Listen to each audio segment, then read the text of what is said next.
CBSE class 12 chemistry हमारा chapter है D and F block elements. इसमें हम डी ब्लॉक एलिमेंट्स कर रहे हैं और इस वीडियो से हम टॉपिक 7 शुरू करेंगे, catalytic properties and formation of compounds. इसका पहला क्वेश्चन और ऐसे हमारा क्वेश्चन नंबर 47 है, match the properties with the elements of 3D series. ये पिछले टॉपिक का एक क्वेश्चन है, तो आप इसको एक बार ट्राई करिए। यह question CBSE sample question paper 2024 में 1 मार्क का पूछा गया था। आप इसे एक बार ट्राई करिए, फिर हम लोग आगे बढ़ते हैं। तो यहाँ हम लोग देखते हैं लोएस्ट इंथैल्पी ऑफ एटमाइजेशन। तो ये हमें पता है जिंक का है, ये हमने किया था क्योंकि इसमें अनपेयर्ड इलेक्ट्रॉन्स नहीं होते हैं, तो जिसके कारण मेटलिक बॉन्डिंग बहुत वीक होती है। Shows maximum number of oxidation state, तो मैंगनीज होता है, ये हमने किया है क्योंकि इसके पास सबसे ज़्यादा अनपेयर्ड इलेक्ट्रॉन्स होते हैं, जिसके कारण ये ऑक्सीडेशन स्टेट शो करता है। 4s के भी इलेक्ट्रॉन्स और 3D दोनों पार्टिसिपेट करते हैं। Transition metal that does not form coloured compound, तो हमने देखा था ये Sc होता है स्कैंडियम, क्योंकि ये अपने कंपाउंड्स में Hc3+ के रूप में रहता है और Hc3+ में आपका 3D 0 होता है, जिसके कारण DD ट्रांजिशन नहीं होता है। तो ये हमने किया हुआ है, तो एक बार देख लेते हैं। आप चाहें तो देखिए इसमें डायरेक्ट आंसर लिख सकते हैं, पर फिर भी अगर आप थोड़ा रीज़न लिख दीजिएगा तो ठीक है, पर जैसे मैंने 2-2 लाइन के लिखे हैं, पर इतना भी नहीं लिख सकते आप अपने हिसाब से मॉडिफाई कर लीजिएगा। Zinc has the lowest enthalpy of atomization due to absence of unpaired electrons in 3D और 4s, ये R हो गया। Manganese shows the maximum oxidation stage due to presence of 5 unpaired electrons, ये Q हो गया। और in the common oxidation state of scandium Sc3+, it has no unpaired d electron and hence cannot show DD transition. Therefore Sc scandium does not form colored compounds, ये आपका P हो गया, तो ये आपका A हो गया आंसर। अगला क्वेश्चन है क्वेश्चन नंबर 48, गिव रीज़न। यह क्वेश्चन ऑल इंडिया 2012 में 2 मार्क्स का आया था। पहला पार्ट है कि ट्रांजिशन मेटल गुड कैटलिस्ट होते हैं और उनके कंपाउंड्स, और transition metals colour compounds form करते हैं। एक बार आप इस क्वेश्चन को ट्राई करिए, फिर हम लोग आगे बढ़ते हैं। तो गुड कैटलिस्ट, तो देखते हैं कैटालिटिक प्रॉपर्टी। ये क्वेश्चन बहुत बार रिपीट किया है, तो ये इंपॉर्टेंट है। Transition metals are good catalyst because of their ability to adopt multiple oxidation states to form complexes. तो ट्रांजिशन मेटल्स क्या होते हैं, बहुत सारे कॉम्प्लेक्सेस बना सकते हैं, क्योंकि हमने देखा है बहुत सारे ऑक्सीडेशन स्टेट्स वो शो करते हैं, तो अलग अलग एलिमेंट के साथ वो अलग अलग तरह से कंबाइन करते हैं और बहुत सारे कॉम्प्लेक्सेस बना लेते हैं। ठीक है, अगला क्या है, transition metals because of their variable valencies, है ना, एबिलिटी नहीं, वेरिएबल वैलेंसीज या फिर of their ability to show variable valencies. तो आप लैंग्वेज में बहुत केयरफुल रहिएगा, है ना, क्योंकि जल्दबाजी में अगर एबिलिटी फिर आपके माइंड में वेरिएबल आ गया तुरंत, तो यहाँ पर फिर आपका मिस्टेक हो जाएगा लैंग्वेज में।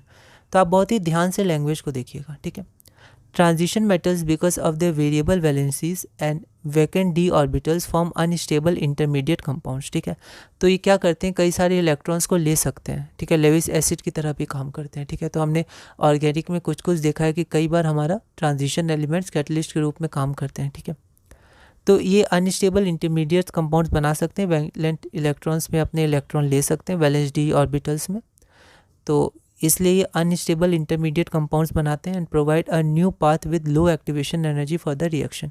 वो रिएक्शन प्रोसीड करता है जिसका एक्टिवेशन एनर्जी कम होता है। ठीक है, तो ये इंटरमीडिएट कॉम्प्लेक्स बनाते हैं और एक डिफरेंट पाथवे देते हैं जिसका एक्टिवेशन एनर्जी कम हो, है ना।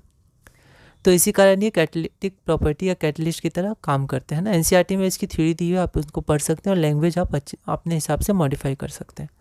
Transition metals generally form colour compounds, ये हमने किया हुआ है, पिछले टॉपिक्स का क्वेश्चन है, क्वेश्चन नंबर 40 से आप लैंग्वेज देख सकते हैं।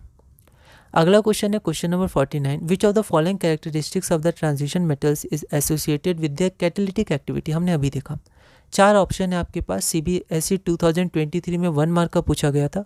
एक बार आप इस क्वेश्चन को ट्राई करिए, फिर हम लोग आगे बढ़ते हैं। तो हम लोग यहाँ पर देखते हैं कि due to the presence of variable oxidation state transition metals have properties of catalytic behaviour. ठीक है, तो ऑक्सीडेशन स्टेट हमने देखा, वेरिएबल ऑक्सीडेशन स्टेट ये डी हो गया। ठीक है, तो ये आपका थोड़ा मॉडिफाइड लैंग्वेज था। ठीक है, अब आप लैंग्वेज डायरेक्ट क्वेश्चन के हिसाब से भी लिख सकते हैं। देखिए यहाँ से डायरेक्ट लिख दीजिए, which of the following characteristic of the transition metals is associated with the catalytic activity. तो variable oxidation state is the characteristic of transition metals which is associated with their catalytic activity. ठीक है, तो आप language के हिसाब से जो question दिया उसी के हिसाब से आंसर बना सकते हैं। तो variable oxidation state is the characteristic of the transition metal, ध्यान रखिएगा यहाँ ऑफ द नहीं था तो इसलिए मैं कैंसिल किया, पूरा लिखिएगा। Variable oxidation state is the characteristic of the transition metals associated with their catalytic activity, है ना। बात देखिए, ऑप्शन आपका डी हो जाएगा, ठीक है। तो लैंग्वेज आप देख लीजिएगा। अगला क्वेश्चन है question number 50, give reason transition elements act as catalyst, it is difficult to obtain oxidation state greater than 2 for copper, CrO is basic but Cr2O3 is amphoteric. यह question CBSE sample question paper 2023 में 3 marks का पूछा गया था, मतलब आया था। एक बार आप इस क्वेश्चन को ट्राई करिए, फिर हम लोग आगे बढ़ते हैं। तो इसमें हमारा जो पहला पार्ट है transition elements act as catalyst, तो ये क्वेश्चन नंबर 48 हमने अभी देखा। 48 का 1 आप देख लीजिएगा लैंग्वेज के लिए। It is difficult to obtain oxidation state greater than 2 for copper, तो इसको देखते हैं। Due to high value of third ionisation enthalpy it is difficult to obtain oxidation state greater than 2 for copper, ठीक है। और दूसरा बात ये भी, जो 2 होता है वो भी अनस्टेबल होता है। वैसे वही फॉर्म होता है, हमने देखा है Cu plus disproportionation reaction show करता है। तो कॉपर का हाइड्रेशन एंथैल्पी बहुत कम होता है। तो अब 2 में ही वैसे डिफ़िकल्ट था, क्योंकि 2 में हाइड्रेशन एंथैल्पी जो हमें मिलता है वो बहुत कम मिलता है।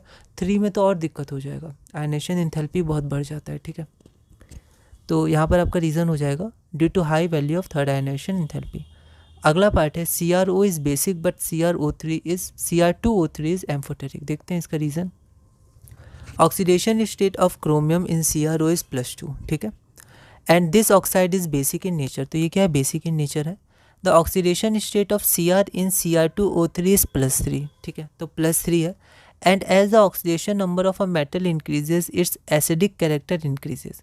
तो जब कोई मेटल का ऑक्सीडेशन स्टेट बढ़ता है तो उसका एसिडिक कैरेक्टर बढ़ता है। क्यों बढ़ता है? Due to decrease in size of metal and increase of charge density, ठीक है। तो जब ऑक्सीडेशन स्टेट बढ़ता है तो इलेक्ट्रॉन लूज होता है पर प्रोटॉन्स उतने ही रहते हैं, तो साइज डिक्रीज होता है, ठीक है। तो इलेक्ट्रॉन चार्ज डेंसिटी इंक्रीज हो जाता है ना। इसके कारण एसिडिक बिहेवियर वो शो करता है। तो पहले वो बेसिक था, तो बेसिक कैरेक्टर कुछ कुछ उसके पास है, पर क्योंकि उसका ऑक्सीडेशन स्टेट बढ़ चुका है तो उस बेसिक कैरेक्टर के साथ साथ उसके पास एसिडिक कैरेक्टर भी डोमिनेट करेगा, ठीक है। तो एम्फोटेरिक शो करेगा, जो दोनों को संग रिएक्ट करता है। और अगर और ज़्यादा बढ़ गया तो वो पूरी तरह एसिडिक बिहेवियर ही शो करेगा, ठीक है। The Cr2O3 is amphoteric in nature. अगला क्वेश्चन हम लोग देखते हैं, क्वेश्चन नंबर 51, एक्सप्लेन। तो यहाँ पर आपके पास 2 पार्ट है। यह क्वेश्चन ऑल इंडिया 2012 में 2 मार्क्स का पूछा गया था। एक बार आप इस क्वेश्चन को ट्राई करिए।